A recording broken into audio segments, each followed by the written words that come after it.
जय हिंद दोस्तों। जैसा कि हम डेली बेसिस पे साइंस का क्वेश्चन लेके आ रहे हैं जो कि हर एक एग्ज़ाम के लिए आवश्यक होता है। अभी हाल ही में बिहार दरोगा के 1799 पोस्ट के लिए प्रीलिम्स के एग्ज़ाम का रिज़ल्ट आ चुका है, जिसमें सारे लोग जो भी पास हो चुके उनकी बधाई हो। और आगे मेंस के एग्ज़ाम का भी डेट दे चुका है जो 19 अप्रैल को होने वाला है। उसमें आपको मेंस के एग्ज़ाम में साइंस का 20 से 25 क्वेश्चन रहना अनिवार्य है, जो कि हम डेली बेसिस पे साइंस का क्वेश्चन करवा रहे हैं आपको। और साथ में एडीओ का भी एग्ज़ाम होने वाला है, उसमें 20 से 25 क्वेश्चन साइंस का रहने वाला है, जो कि हम डेली बेसिस पे साइंस का क्वेश्चन ला रहे हैं। आप सभी लोग वीडियो में बने रहें, क्वेश्चन को पूरा देखने के लिए लास्ट तक बने रहें। चलिए तो हम फर्स्ट नंबर क्वेश्चन से स्टार्ट करते हैं। पहला क्वेश्चन है कि मायोग्लोबिन में कौन सा धातु पाया जाता है। इस मायोग्लोबिन में पाया जाता है लोहा। तो मायोग्लोबिन होता है क्या है, ये जो मायोग्लोबिन होता है ये अपने आप में एक हीमोग्लोबिन होता है। ये जो हीमोग्लोबिन पाया जाता है यह मुख्य रूप से पाया जाता है आरबीसी में, यानी कि रक्त के आरबीसी में पाया जाता है हीमोग्लोबिन। इसी हीमोग्लोबिन में यह मायोग्लोबिन बनने के पीछे रीज़न ये होता है कि इसमें हीमोग्लोबिन और प्लस में आयरन होता है, यानी कि लोहा होता है।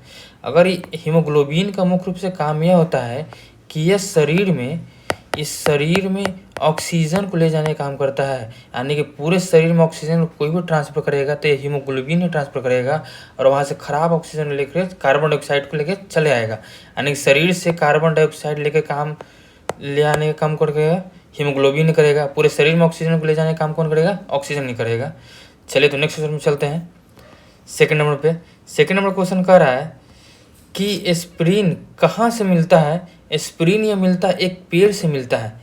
वह पेड़ जो होता है वह पेड़ का नाम होता है, कौन से पेड़ से प्राप्त होता है, वह बिल्लो के पेड़ से होता है, प्राप्ति होता है।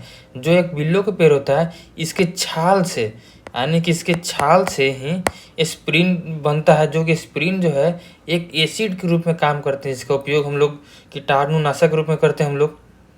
चलिए नेक्स्ट क्वेश्चन में चलते हैं। थर्ड नंबर क्वेश्चन कह रहा है कि पीतल कौन सी धातु का मिश्रण होता है। ये जो पीतल है, पीतल को अगर याद रखना तो एक फार्मूला होता है पिताजी।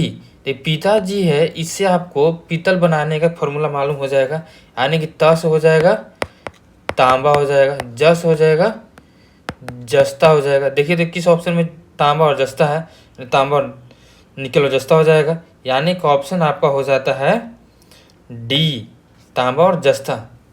चलिए नेक्स्ट क्वेश्चन चलते हैं। फोर्थ नंबर क्वेश्चन कह रहा है कि तैरने के तालाब में तैरने से मनुष्य की त्वचा जलने लगती है। यानी कोई भी तालाब है जो तैरने वाला है, अगर उसमें कोई मनुष्य तैरता है, जैसे ही तैरता है तो उसका त्वचा तुरंत जलने लगता है। तो क्यों जलता है, उसके पीछे रीज़न ये होता है कि उसमें क्लोरीन के कारण जलने लगता है। या क्लोरीन होता क्यों है, यानी मान के चलिए कि अगर कोई स्विमिंग पूल है, उस स्विमिंग पूल में जो पानी भरा रहता है उसमें कई सारे कीटाणुनाशक होते हैं। उन्हीं कीटाणुनाशक को मारने के लिए ही उस स्विमिंग पूल में क्लोरीन छोड़ा जाता है। क्लोरीन जैसे डाल देते हैं उसमें जितना भी कीटाणुनाशक होता है वो सारा का सारा मर जाता है, अब बाकी बचता है पानी, और उस पानी में बच जाता है क्लोरीन। जैसे कोई इंसान उस तालाब में घुसता है या उस स्विमिंग पूल में जाता है तो उस क्लोरीन के द्वारा उसके स्किन में एक रिएक्शन होता है, उस रिएक्शन के द्वारा ही मनुष्य का शरीर स्किन जलना शुरू हो जाता है। चलिए नेक्स्ट क्वेश्चन चलते हैं।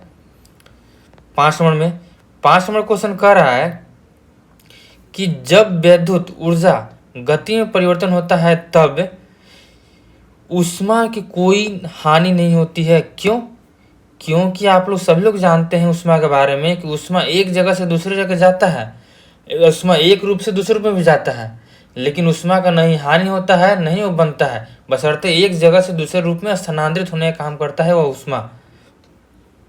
चलिए नेक्स्ट क्वेश्चन चलते हैं। 6 नंबर क्वेश्चन कह रहा है कि 6 नंबर क्वेश्चन है कि शक्कर के किण्वन से क्या बनता है। इस शक्कर के किण्वन से बनता है मिथाइल अल्कोहल बनता है, यानी कि जब किसी ईस्ट को लेते हैं तो शक्कर का किण्वन करवाते हैं तो उसमें मुख्य रूप से उत्पादन के रूप में इथाइल अल्कोहल निकलता है, और साथ में ही जो प्राप्त होता है वह होता है कार्बन डाइऑक्साइड की प्राप्ति होता है जब शक्कर के किण्वन कराएंगे तो। अब नेक्स्ट क्वेश्चन में चलते हैं। 7 नंबर क्वेश्चन कह रहा है कि अम्ल वर्षा होती है। अम्ल वर्षा क्यों होता है, क्योंकि इसके पीछे बड़ा रीज़न होता है, वह कारखानों से हो जाएगा ऑप्शन के अनुसार चलिएगा तो। ये अम्ल वर्षा के पीछे मेन रूप से रीज़न होता है सल्फर डाइऑक्साइड और नाइट्रोजन डाइऑक्साइड होता है मुख्य रूप से, लेकिन मुख्य रूप से होता है सल्फर डाइऑक्साइड का रीज़न होता है और साथ में डाइऑक्साइड भी आ जाता है, जो कि कारखाना से सल्फर डाइऑक्साइड और नाइट्रोजन डाइऑक्साइड दोनों को दोनों निकलता है, जिस कारण से वायुमंडल में नमी बना करके वो वाष्प करता है और साथ में वर्षा होना शुरू हो जाता है, जो कि जब वर्षा होता है तो वह अम्लीय रूप से धारण रहता है। चलिए नेक्स्ट क्वेश्चन चलते हैं। 8 नंबर क्वेश्चन कह रहा है कि गेहूं की खेती के लिए कौन से उर्वरक उपयोगी होते हैं, उपयोग करेंगे, यानी कि उपयोग में करा जाता है तो नाइट्रोजन करते हैं। तो यानी गेहूं का खेती करेंगे तो सबसे ज़्यादा उसे चाहिए तो क्या चाहिए, नाइट्रोजन। और नाइट्रोजन की पूर्ति किससे होता है, तो नाइट्रोजन की पूर्ति होता है अगर हम जैसे ही खेत में यूरिया छींटते हैं तो यूरिया में ही नाइट्रोजन की मात्रा 46% होती है। यही जा कर के ही गेहूँ को की खेती को, फसल को आगे बढ़ाने के लिए, उसे वृद्धि करने के लिए, उससे अधिक अनाज निकालने के लिए ही इस यूरिया का छिड़काव किया जाता है। उसी यूरिया में रहता है नाइट्रोजन, जो कि 46% रहता है। नेक्स्ट क्वेश्चन चलते हैं। 9 नंबर क्वेश्चन कह रहा है कि विद्युत उत्पन्न करने के लिए कौन से धातु का उपयोग करते हैं। तो यानी कि विद्युत उत्पन्न करने के लिए, तो विद्युत उत्पन्न करने यानी विद्युत बनाने के लिए हम लोग यूरेनियम का प्रयोग करते हैं। क्यों, क्योंकि अगर हम यूरेनियम का उपयोग करते हैं तो इसे ही हम लोग एक रूप ईंधन के रूप में प्रयोग करते हैं। यानी कि यूरेनियम को, एक यूरेनियम से ही हम लोग भाप नाभिकीय विखंडन के द्वारा ही इसे गर्मी पैदा करते हैं। गर्मी पैदा करने के बाद इसमें से ऊर्जा पैदा होता है, जो ऊर्जा बिजली के रूप में हम लोग इसे यूज करते हैं। नेक्स्ट क्वेश्चन 10 नंबर क्वेश्चन, लोलक की काल अवधि लंबाई के ऊपर निर्भर करता है। तो किसकी लंबाई के ऊपर, लोलक की लंबाई के ऊपर। लोलक यानी मान लीजिए कोई घड़ी है, पेंडुलम है, इस पेंडुलम के ऊपर ही निर्भर करता है। क्यों कि अगर पेंडुलम को हम गर्मी के दिनों बढ़ जाएगा तो इसका काल अवधि घट जाता है। अगर यही ठंडा के दिन होता है, यानी कि ठंडा के दिन, तो पेंडुलम जो होता है वो छोटा हो जाता है, यानी कि और छोटा, तो काल अवधि जल्दी घूमने लगेगा पेंडुलम। लेकिन गर्मी के दिन में कम ज़्यादा टाइम लगेगा घूमने में। नेक्स्ट क्वेश्चन चलते हैं। 11 नंबर क्वेश्चन कह रहा है कि चुंबकीय सुई किस तरह से संकेत करती है। ये जो चुंबकीय सुई होती है हमेशा उत्तर से दक्षिण की ओर संकेत करती है। यानी कि उत्तर से दक्षिण की ओर संकेत करने का मतलब है कि अगर किसी भी सुई को हम लटकाएंगे किसी भी धागा से बांध करके, तो यानी कि वह उत्तर और दक्षिण की ओर ही संकेत करेगा। यानी कि ऑप्शन कौन हो गया, उत्तर की ओर। नेक्स्ट क्वेश्चन चलते हैं 12 नंबर, यानी कि जब 12 नंबर, श्वेत प्रकाश को नली में कैसे पैदा करते हैं। ये पैदा करते हैं श्वेत प्रकाश को हम लोग एक तंतु को गर्म करके करते हैं। यानी कि जब फ्लोरोसेंट ट्यूब लाइट में जब हम तंतु को गर्म होता है तो वह इलेक्ट्रॉन उत्सर्जन करता है, और साथ ही इलेक्ट्रॉन ट्यूब के अंदर भारी गैस से टकराता है। जैसे भारी गैस से टकराने काम करता है तो यह अदृश्य पराबैंगनी किरण को बिखेरता है। जैसे बिखरेगा तो ट्यूब में कोटिंग से टकराता है, टकराने के बाद ही एक सफ़ेद प्रकाश पैदा होता है। जैसे टकराता है तो उसके बाद ही सफ़ेद प्रकाश निकलता है। ये जो प्रकाश निकलता है वही नली के द्वारा ही निकलता है। चलिए नेक्स्ट क्वेश्चन चलते हैं। नेक्स्ट क्वेश्चन है 13 नंबर।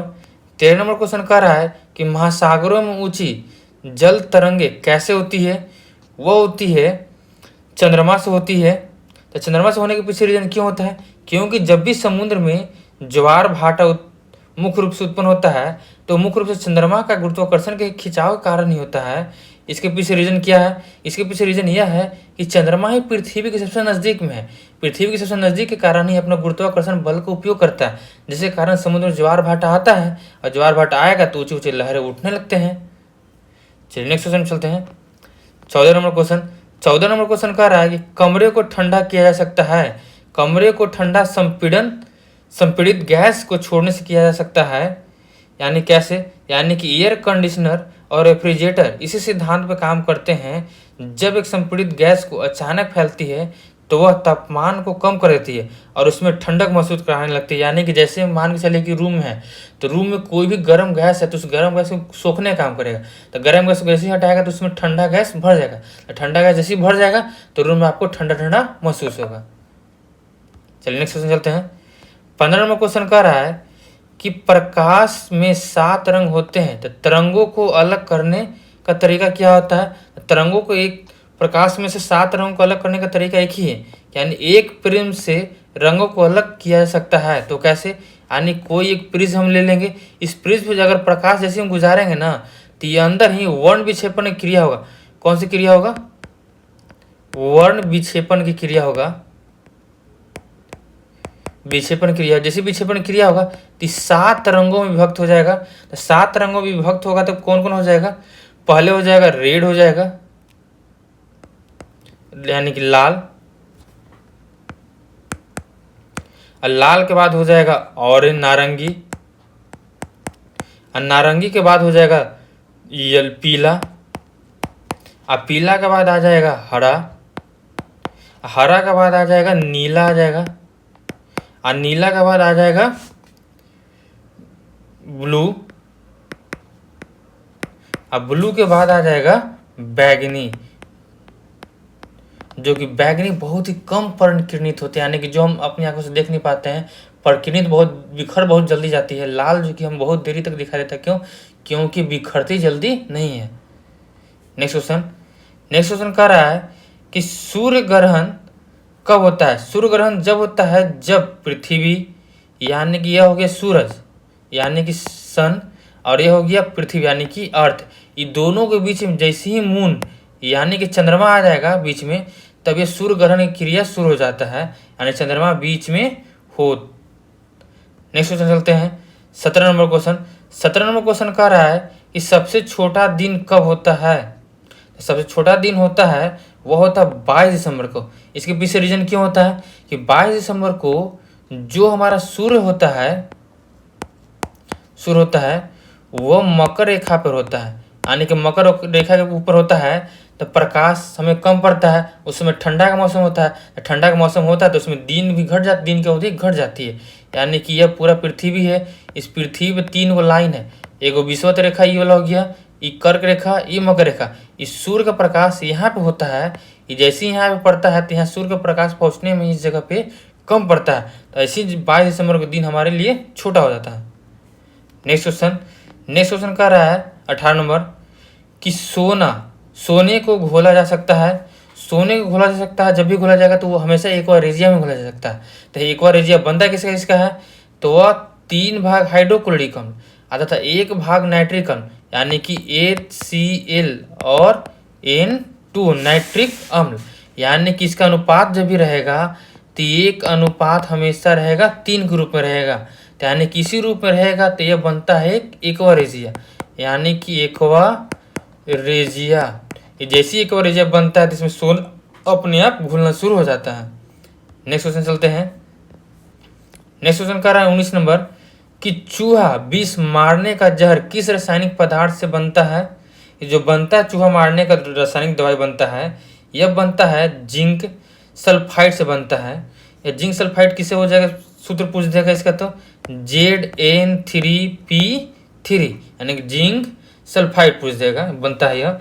ये काम होता है कीटनाशक को मारने का मुख्य रूप से काम किया जाता है, इसके लिया जाता है काम में। अब लास्ट क्वेश्चन चलते हैं। लास्ट क्वेश्चन 20 नंबर है, कह रहा है कि हाइड्रोजन को जलाने से क्या बनता है? हाइड्रोजन को जब भी हम जलाते हैं तो हमें पानी ही प्राप्ति होती है। कैसे? यानी कि देखिए, जब हम हाइड्रोजन को हवा में, खुली हवा में छोड़ते हैं तो खुली हवा में क्या उपस्थित होता है? तो हवा में उपस्थित होता है ऑक्सीजन उपस्थित होता है, तो हवा से ऑक्सीजन मिल गया, और जैसे ही ऑक्सीजन मिल गया तो इसमें रासायनिक अभिक्रिया हो जाएगा, और जैसे ही रासायनिक अभिक्रिया हो जाएगा, रासायनिक अभिक्रिया होगा तो अभिक्रिया के द्वारा क्या करेगा कि H2O का निर्माण करेगा। ये H2O जो बनता है तो ये ऑक्सीजन बनता है, पानी बनता है। तो चलिए आज के लिए लास्ट समाप्त यहीं पे बेरा करते हैं। आप सभी से निवेदन है कि हमारे वीडियो को ज़्यादा से ज़्यादा शेयर करें और इसे लाइक करें और सब्सक्राइब करें, और एक दूसरे को शेयर भी करते जाएं।